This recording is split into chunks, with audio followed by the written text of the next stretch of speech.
مریم! مریم!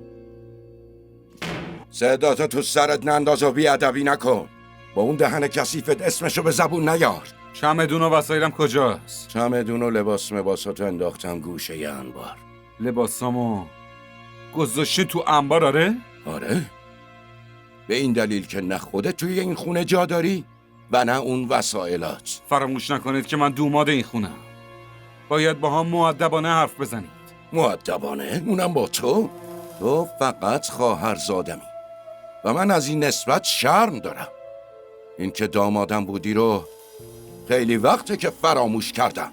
مریم! بهت گفتم برام آب بیار. مریم خونه نیست. همین الان رفت. چی؟ مریم خونه نیست. بهتره که تو هم بزنی به چاک. بریم ریحانه.